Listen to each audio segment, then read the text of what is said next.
Hey, everybody. Today for you, podcast number 73. Today's podcast is titled Meet the Traveling Carnivores.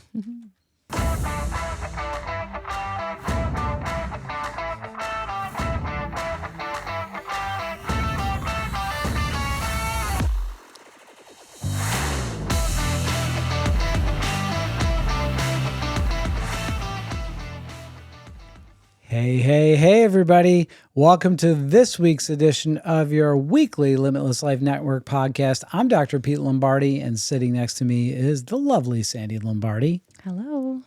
And this is the Limitless Life Network, where we flesh out the limitations that are preventing you from reaching your goals and living the life that you were called to lead. So we like to take the beginning of the podcast to thank all of our listeners.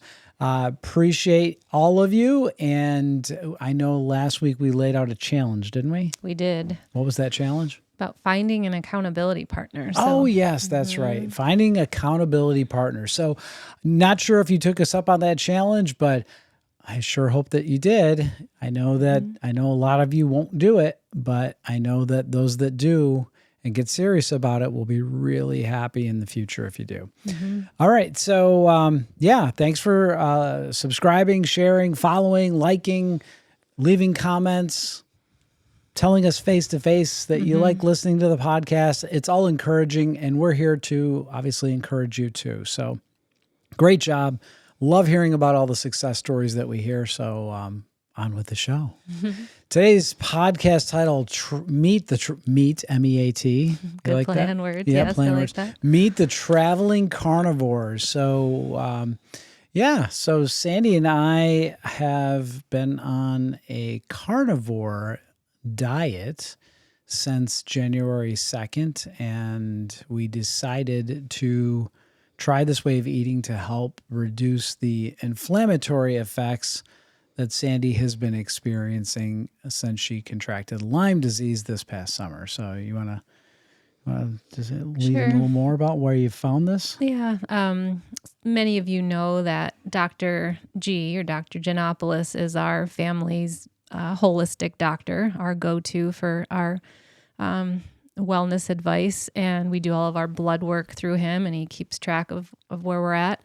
And he was doing a 5-week carnivore challenge. I saw it online, and initially I thought of it for someone else I knew and sent them the information. And then I was like, you know what? The more I read from his posts, I'm like, that really could help me with all the inflammation I'm having. I've got terrible pain in my hips, that's bothersome. So mentioned it to Pete, and he's like, yeah, I'll do that with you. It's so much easier when you're doing it together in your home. So it's been quite the journey. Yeah, it certainly has.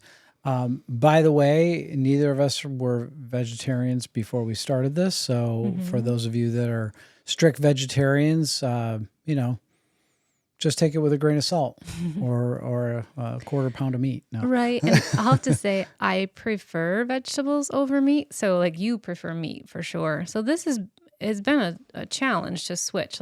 My plate would typically be rice, sweet potatoes, lots of veggies, and a piece of meat, So I definitely was changing very much the way I was eating. Okay. So, one of the first point, I guess maybe they're not points as much as they are questions that people have been asking me when they find out that I'm doing this carnivore thing.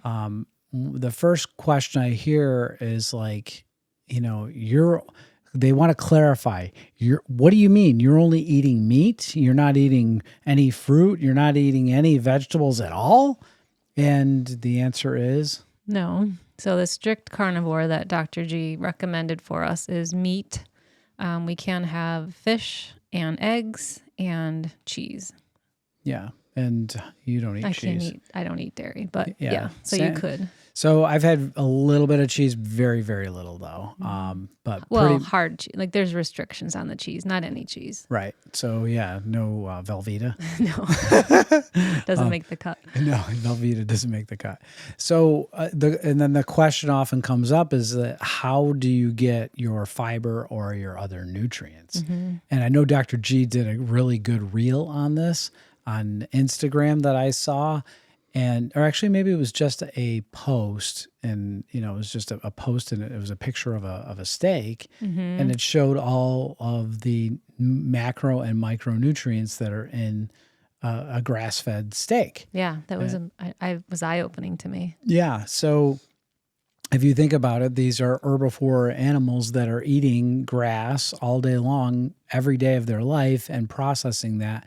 And where do all those nutrients end up? They end up in the animal. It ends up in their meat, in their fat, and in their their connective tissue and so forth. So I think that's really important that you can actually sustain on meat alone, which is contrary to what we've always thought. So, yeah. And when it comes to fiber, that's another thought is like, well, don't you need a lot of fiber in your diet? And yes and no.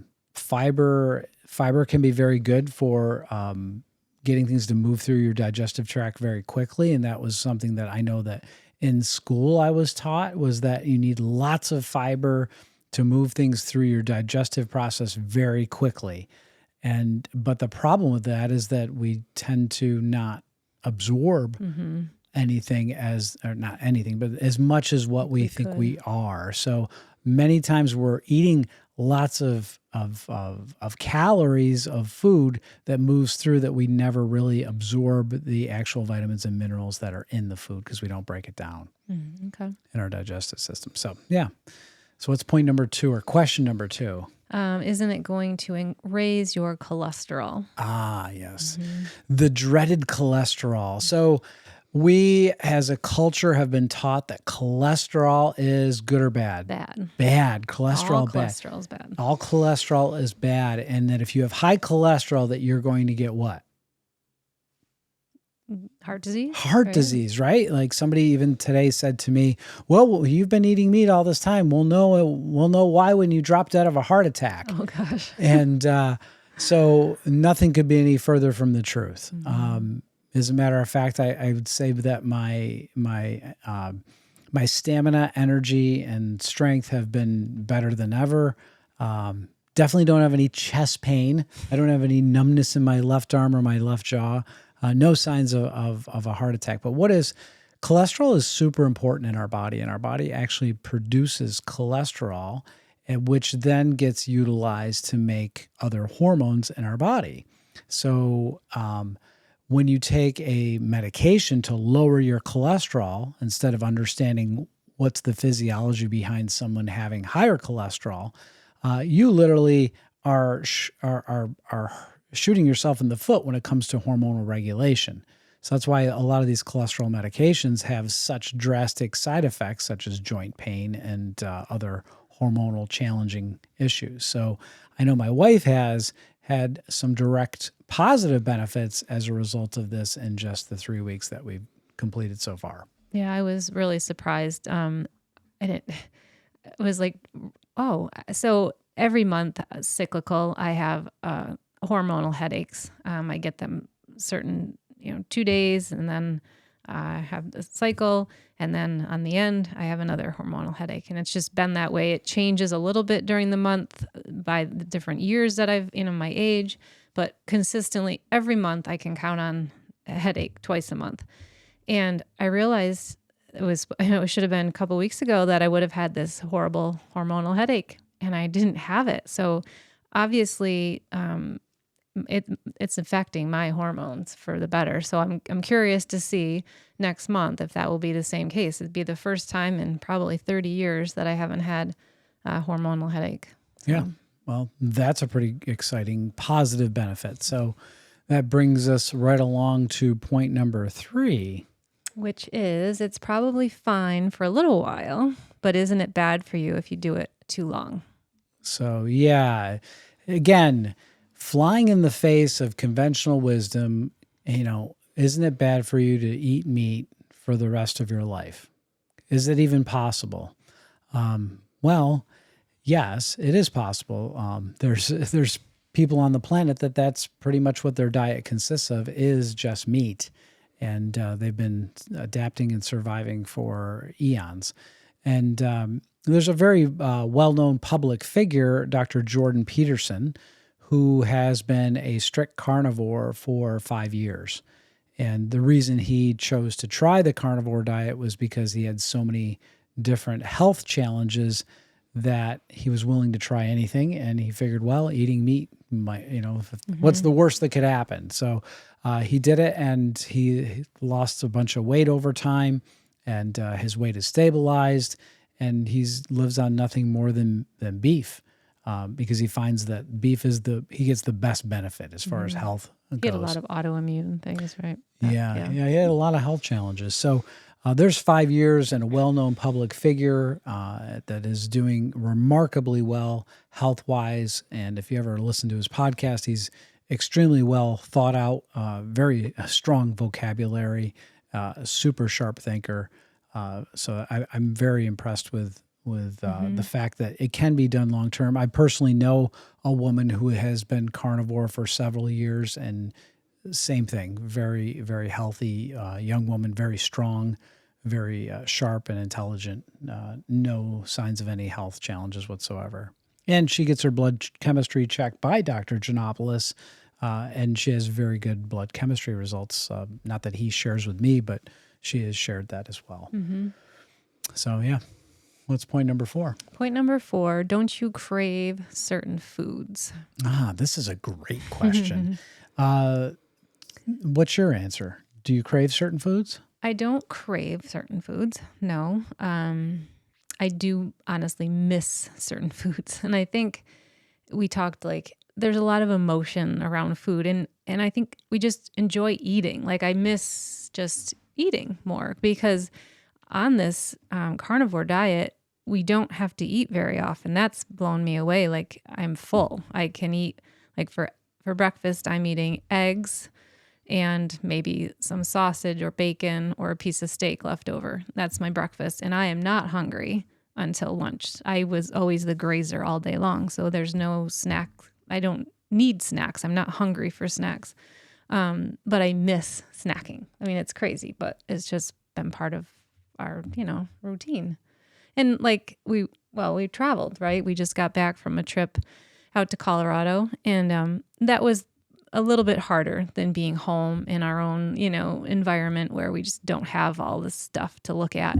So we're going out to dinner with our son and daughter-in-law and Grace wanted to have ice cream or visit this fancy cookie shop. And, you're looking at all that stuff a little harder than when you're looking at your empty pantry at home, which is cleaned out.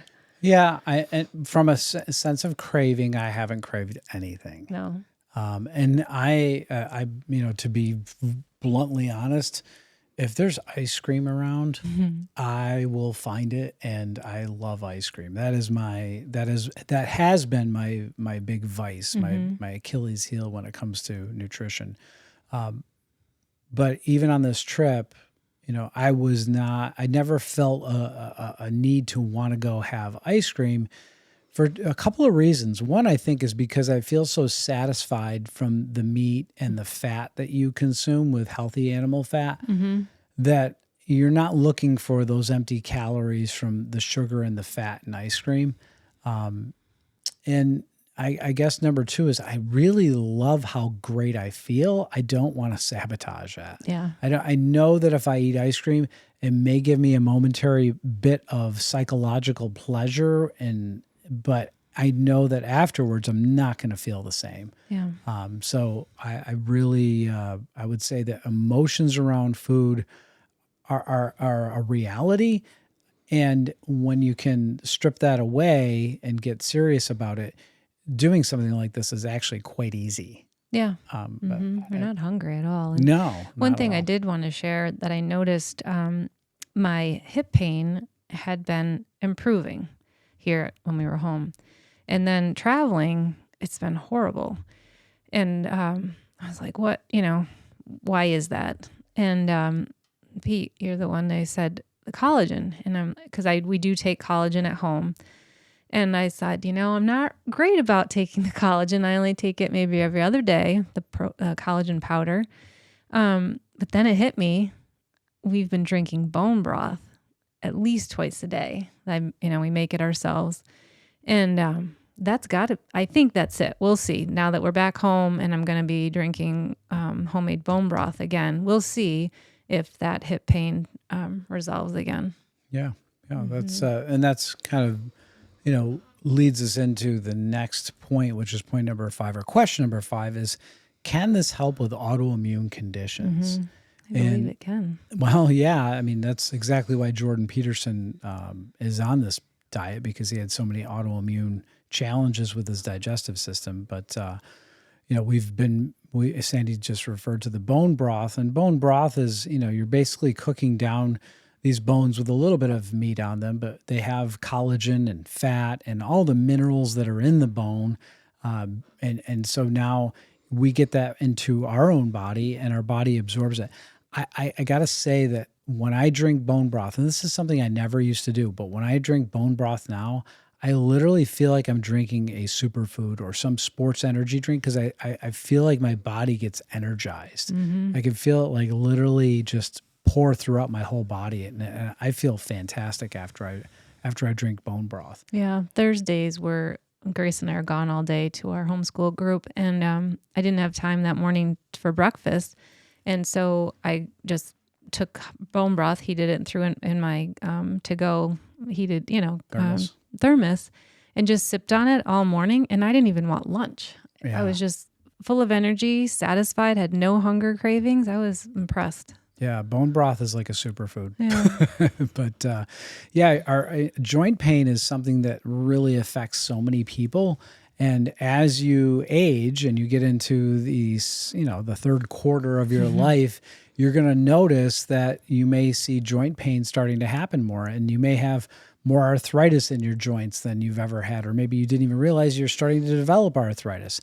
And it's because we don't actually make as much collagen as we age, and because we usually have blood sugar dysregulation going on, which means that our cells are not actually able to take in that blood sugar, and that sugar then ends up outside of the cell mixing with water. It gets really sticky, and that creates an immune response, and then our joints become inflamed, and our immune system comes in there and tries to deal with this by laying down calcium, and hence you end up with bone spurs and joints that start to grind. So this is why blood sugar regulation, supplementing with collagen, these are all things that can really help reduce joint pain in just about anyone as you get into the second half of your life. So midlife, second half of your life, whatever quarter you're in, I like to kind of put it into quarters, right? First quarter, second quarter, third quarter. So my wife and I are in the third quarter, and getting prepared for the fourth quarter. Which eventually, hopefully we live that long. Wait, we're in the third quarter? Yeah, we're in the second quarter. No, second quarter is after 25. Not if I'm going. Okay. 25 to 50 is the second quarter. 50 to 75 is the third quarter. I'll get into that. It's a long quarter. Don't worry. We're in the early stage of the third quarter. There's a lot of time on the clock. Well, anyway, this was a totally different podcast, and we just thought, since we were traveling, it's coming to you a little bit later than usual, but this is what's been on our minds, and we thought it's just too good not to share. So we're always looking to help people up their game in any way possible. So that's all we have for this week's edition of your weekly Limitless Life Network podcast. Be sure to tune in each and every week so you can stay connected, be inspired, and keep moving toward your best life by stripping away your limitations. And we will see you back next week. Have a great week. Have a great week.